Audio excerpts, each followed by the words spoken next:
have I ever been all over the map on this shoe. It's a beautiful shoe, lots of colours going on. I even had a few thoughts about living right here in Japan. A couple of people on TV here are going to absolutely love this shoe, Exit and Fua-chan. But let's not even get into that. Let's just stick with the shoe itself. I was looking for an Air Max 90, something that would really pop, something I could bring to the channel and be really excited about, because these right here were the last ones I did, the black footballs. And to be honest, they received terrible reviews from people who watched the video, and they were just like, this is the worst Air Max 90 we've seen in years. And I'm kind of like a bit sheepish, why did I bring that to the channel? So I was keeping an eye out for something good, and I saw these guys. I thought, oh, brilliant. You know what we can do is we can wrap this all up with the Prince Harry story and Meghan Markle, you know, this whole Duke of Sussex. The thing is, you know, he's traveled the world, he's going off to California, leave the royal family. You know, this must be something to do with Exeter in England, right? The Duke of Exeter, something, no.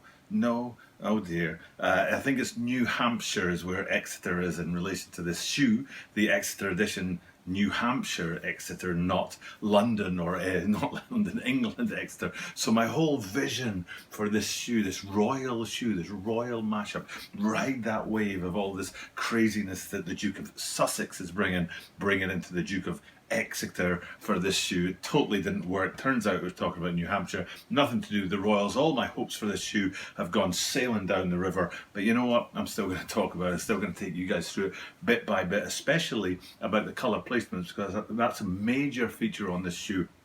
It's where they've put the colours, but not just where they've put the colours, where they've paired them up. And that's what usually happens with a Nike shoe that's got tons of colours on them. What they do is they pair them up in 2-3 different places, and it's that you have to try and keep an eye out for, because at the first look you're just like wall of colour, but then when you actually look a little bit deeper, there's kind of this pattern that goes on linking different parts of the shoe together. And that's what we're going to get today. And then on top of that, that whole sustainability issue, the move to zero, that's definitely on evidence in this shoe. So without further ado, let's get into this and take a close-up look at the upcoming release of the Nike Air Max 90 Exeter, not England, edition.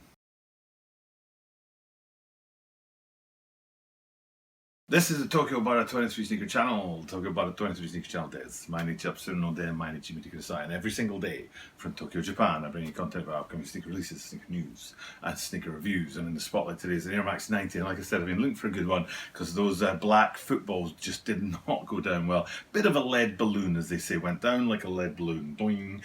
So then I was looking for another shoe to follow that up with, and then saw these guys. Now I'm kind of happy, and I'm kind of like, you know, I'm disappointed I didn't get to do my whole royal tie-up shoe, fair enough, but then that whole Exeter Edition thing actually has more to it than that. And I'll be honest, even though I do videos every day for YouTube, every day, 7 days a week, not 5 days a week, not just weekdays, every day of the week, even though I do videos about sneakers every single day of the week, I didn't see this Exeter Edition thing coming. And what I've read is that there have been a few different shoes in the Exeter Edition line. So for me, it's a whole new thing that I'm kind of missing out on bringing to the channel for the first time. But you guys out there probably know a little bit more about the whole Exeter Edition story than I do, but what I know about is the depth of this shoe and what to talk about on it. So so let's get into it. We'll look at those color placements and those pairings of colors. And the first thing I want to do is I want to get into the purple, because there's 3 very neat little bits of purple in the shoe. We're going to start on those lacing systems, the classic Air Max 90 lacing system there, with the lower eyelets in purple,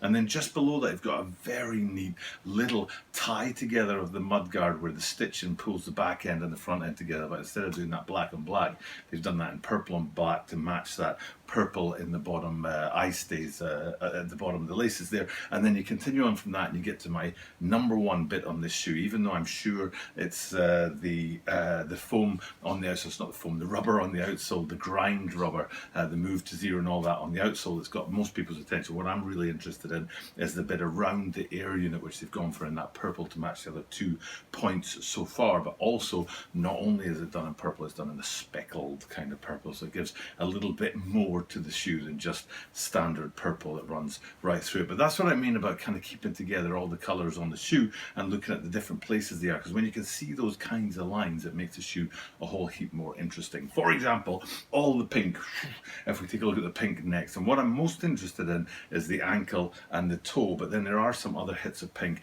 in there as well. For example, the little Air Max window just below the swoosh has a little hit of pink in it too. But I really want to focus in on the top of the ankle and then down on onto the toe, because what you've got is basically a mesh going on there, which I'll get to the other materials in a second, but we'll stick with this mesh first in the pink part there. But not only is it mesh, it's got a really woven feel about it that gives it a kind of patterned effect that you can kind of see up there on the ankle and down there on the toe. So hopefully if you look at the toe as close up as possible, you'll see what I'm talking about there. But going back to what I was talking about, materials, right beside the toe, you can kind of scan back and have a look at the sort of base of the upper and then the base of the mud guards, which are in grey and black. And it's kind of surprising in a way when you look at that and see them, because you lose them in the shoe. There's so much colour going on in these shoes with the pinks and the purples and the blues and the greens and the yellows, that you actually miss the fact that the base of the whole shoe is in grey and black. And it's kind of neat to look at that and actually pull that bit out of the shoe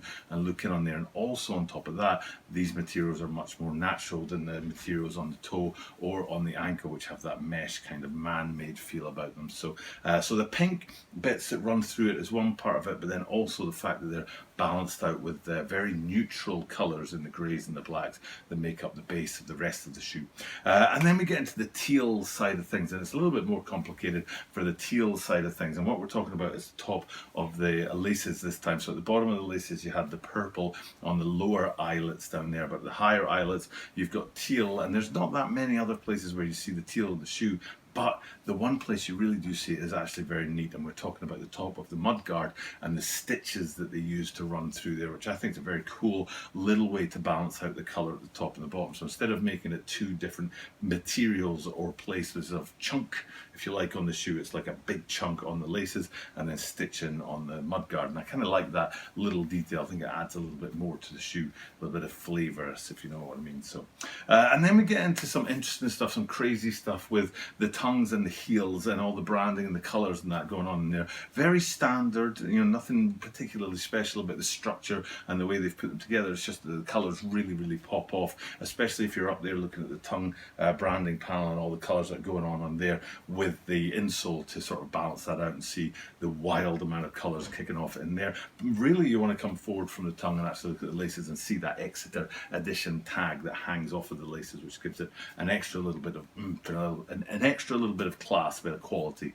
in the shoe. But then when you go around to the heel and have a look at the heel, you can see all the colours going on in the back there. So again, it's the standard Air Max 90 style structure that comes with just about every Air Max 90 shoe, unless they're the beautiful Undefeated, who have their own branding on the back of them. But standard as usual, and again, lots of the colours. You've got the kind of yellowy greens in the branding itself, and then the purple that we've already talked about in the branding panel. But the big story of the shoe is actually all about that move to zero and trying to get the as little impact as possible on the environments from the shoes, which is happening a lot at Nike right now. So let's flip them upside down and have a look at the outsole, because that's really the story of the move to zero on this shoe. And we're talking about that grind rubber that you get, and you can see it very clearly. They've got a kind of semi-translucent red, which we can just sort of park, and then the rest of the outsole is that grind rubber. This is rubber that's been upcycled, recycled, that would have made its way to some kind of landfill somewhere and just gone into the trash cycle, that's been retrieved and used in the outsole of these shoes.